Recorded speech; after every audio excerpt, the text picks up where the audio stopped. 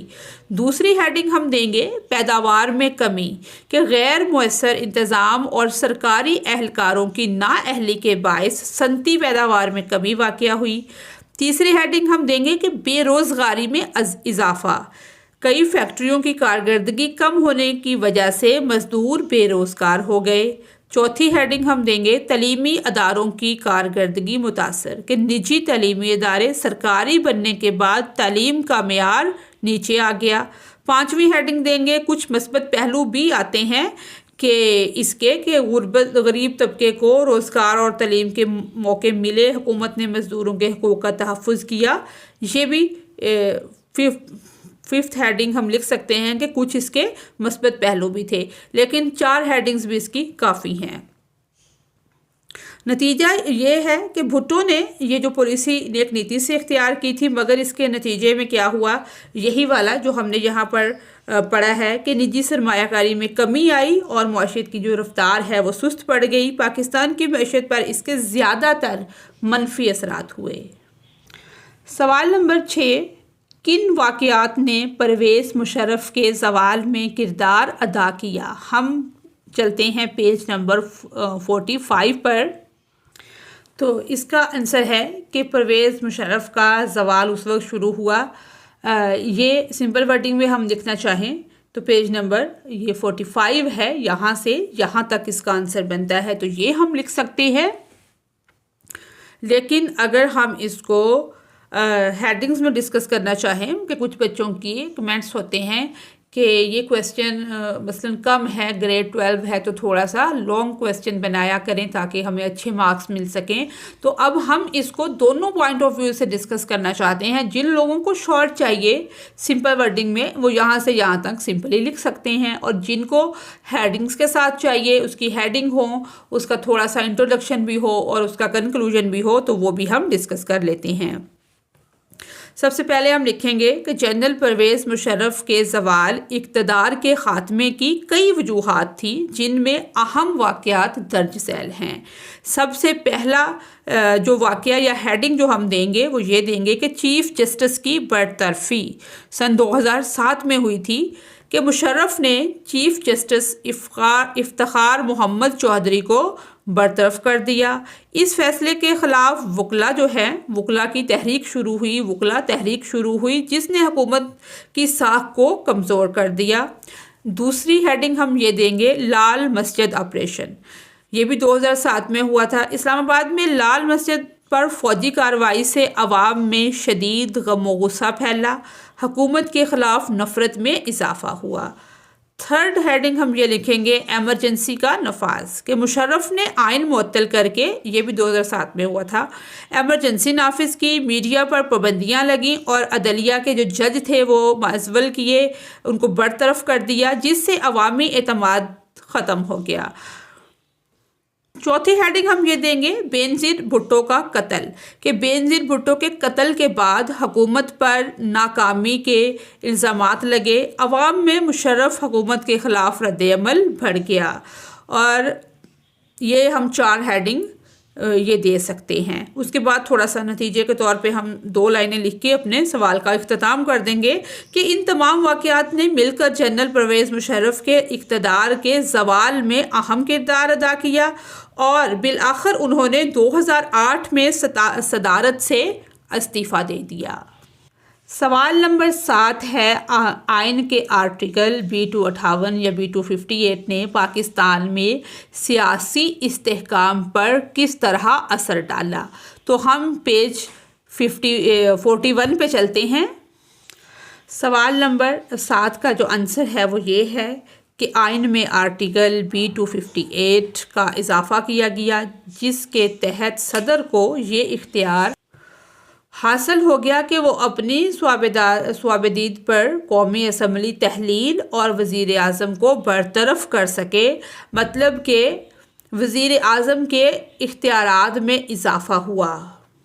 یعنی کہ اگر سمپل ورڈنگ میں لکھنا چاہیں تو یہاں سے ہم یہاں تک اس کو لکھ سکتے ہیں، لیکن اگر آپ ہیڈنگز کے ساتھ اس کو ڈسکس کرنا چاہتے ہیں، لکھنا چاہتے ہیں، تو ہم سب سے پہلے لکھیں گے کہ آئین کا آرٹیکل B258 یا B258 صدر پاکستان کو یہ اختیار دیتا تھا کہ اگر حکومت آئین کے مطابق کام نہ کرے تو وہ، یعنی کہ پہلا اختیار کیا تھا کہ قومی اسمبلی کو تحلیل یا برخاست کر سکتا ہے۔